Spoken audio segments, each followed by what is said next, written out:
of Kittens and Broken Things. Chapter 45. Children and pets were going to be the death of Thane.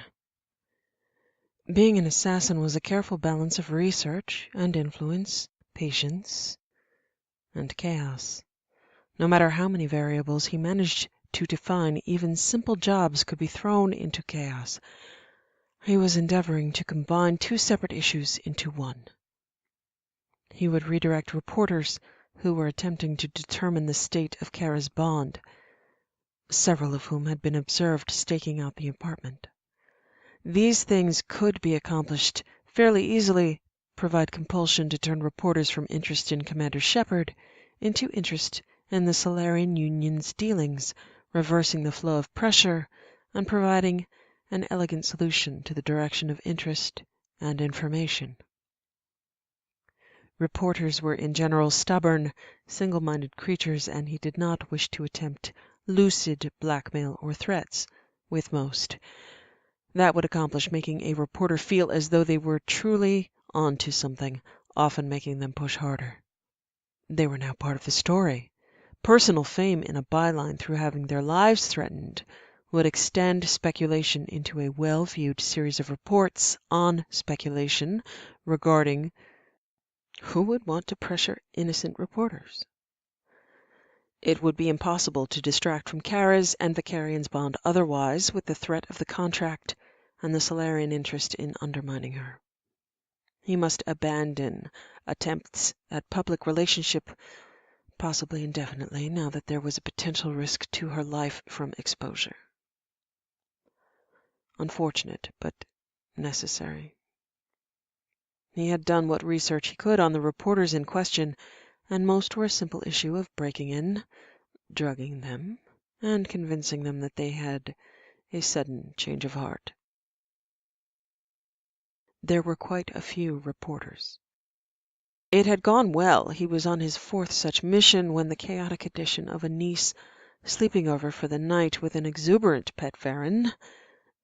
Who allows a child a pet Varen? An exuberant pet Varen had interrupted his attempts. A knock on the door, a slow opening, a young child in a nightdress dwarfed by a glowing blue guardian with fangs. Aunt Misa? Very large fangs. Aunt Misa was a reporter, and fortunately Thane had already quietly convinced her that she was much more interested in Solarian gossip and intrigue than she was in Commander Shepard, and he was nearly on his way out. He could kill the child and the Varen, but he experienced a moment of hesitation. He did not look like himself. He could not be identified. He only had to extract himself from the location. Death of a small curious child was not a part of his mission, and the imagined, referred guilt of Kara being responsible for that outcome made it impossible to consider. Misav herself was drugged and down. This was close quarters. Thane had to dive, to attempt to evade it, lift the child off the threshold, earning himself a bite to the thigh. They were large fangs, the leather punctured, but fortunately the position guarding against the jaws closing or tearing, a glancing bite. Fortunately, Varen could not open doors, but could snarl and scratch as a small child watched, wide-eyed. DNA. They could sample blood for DNA if he allowed the Varen to drip blood from glowing blue jaws. His profile wasn't available, and he could hack it if necessary later, but it was a risk he should not take, a trail he should not blaze. Thane sighed, addressed the child, and asked her what her name was. I'm not supposed to tell strangers. Small, pouting defiance. You are right. I am a stranger. You are a smart girl, and I apologize for asking. I have no right to your name. Your aunt is well. I did not hurt her. I will not hurt you. I do not wish to hurt your Varen. She bit you. Yes, she did. I must make sure none of my blood remains. Why? Because they could determine who I am. Why? Because when your Aunt Misa wakes up, you will tell her this story. It's funny. Yes, you can tell your Aunt Misa the story, but she should not be able to find me. 'Cause you're a bad guy? Yes. She narrowed her eyes. Apparently this child, accustomed to big fangs, liked him as well. You're pretty. Her little hands moved over his face, and he smiled at her. Whatever your name is, little one, I am pleased to make your acquaintance. She narrowed her eyes again, childish guile, and then she said slowly, My name is Kimmin. What's yours? Kimmin, are you attempting to trick me into telling you my name? She grinned again. Yes! That deserves an answer for your efforts. You may call me Bennis. She was thrilled with her coup. Hi, Bennis! Hello, Kimmin. You're fun. And pretty. Thank you. I do not wish to hurt your Varen. She'll listen to me. All right, Kimmin. The scratching and snarling was at a high pitch. I only wish to clean up if there is a mess. I do not wish to leave a mess for your Aunt Misa. She nodded solemnly and then said in a surprisingly stern voice, Kerplunk, down! The scratching and snarling stopped after one last vicious dig and a whimper. So he found himself inspecting slavering jaws that seemed to hold no blood, no drops remaining, a steady growl from her throat, until Kimmin told her sternly, Kerplunk, no, with some exasperation in her voice, until the Varen whined and licked at her hand. You're supposed to listen. If you don't listen, we're going to get in trouble. You know what Mom said. She looked forlorn. Varen slumped with her in sympathy to her tone of voice. Thane was not Kerplunk's first exuberant victim. No drops of blood. Misa would sleep for a few hours, puncture wounds on his thigh, but blood contained. Kimmin asked him, You won't tell my mom? If you don't tell my mom she bit you, I won't tell Aunt Misa you were here.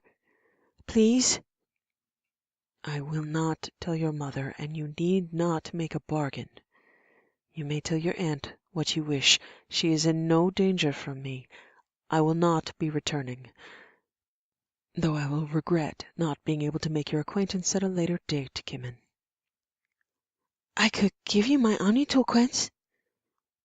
Another moment of hesitation, unable to tell this child that her correspondence was inappropriate, as being inappropriate seemed to be a cherished dream of hers, and he did not wish to be rude. I would be honored, Kimmin. He gave her a stand-alone sequence that would not lead to him, but if she did wish to correspond, he would do so. Chaos. Chaos in the form of children and pets, and a solemn bow. Farewell to a lovely child, who turned to whisper reassuringly to her Varen. He believed he was finished for the evening, renting a hotel room in order to treat a Varen bite, grateful that he would not be telling this story to anyone, that Drell did not form scars from such things. Ree saw. Ree laughed. He found himself smiling and saying, It is not at all funny. Ree laughed harder.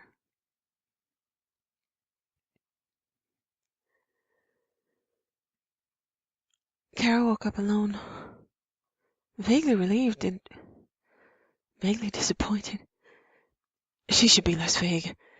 She padded downstairs, found Garrus in the kitchen. He smiled at her, and that was her sunrise. A good day begun. She smiled back.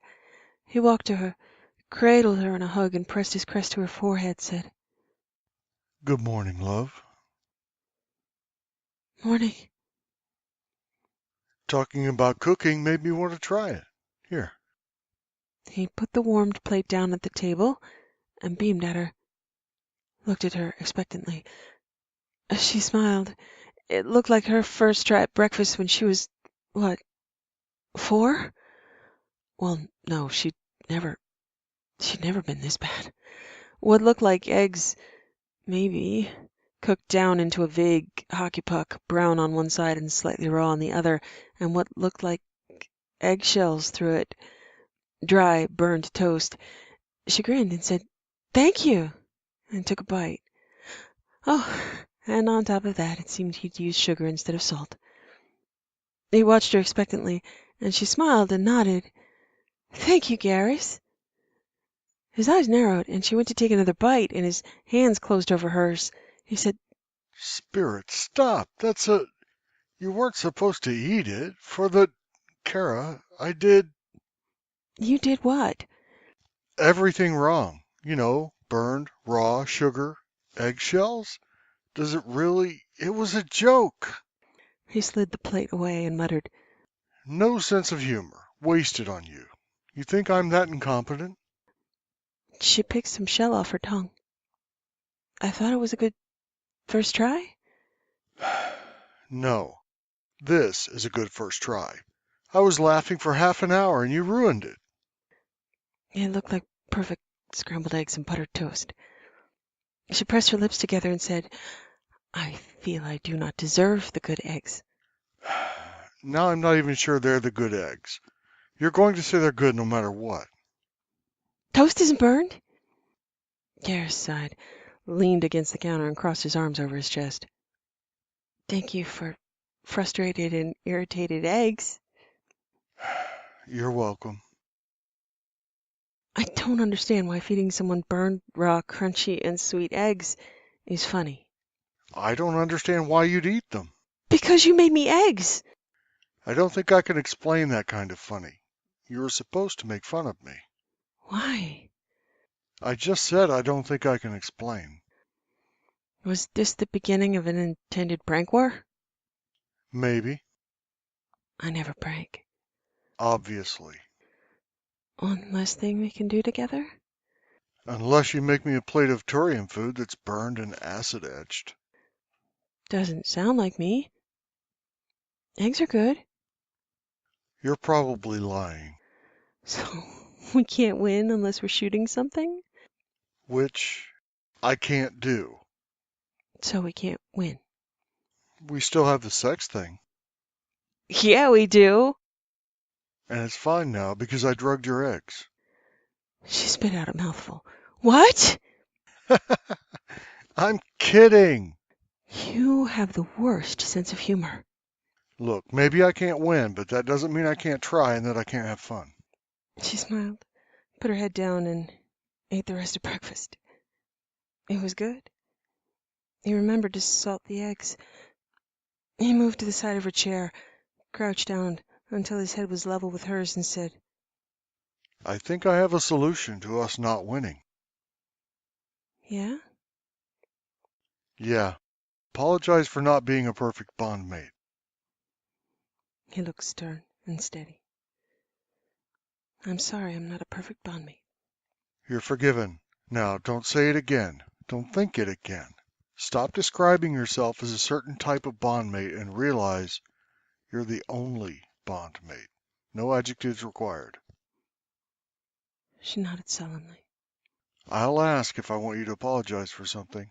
Right now, I want to be there with you and I can't, and I'm frustrated. Worry if I suddenly say, yeah, I've got too much paperwork, can't be there.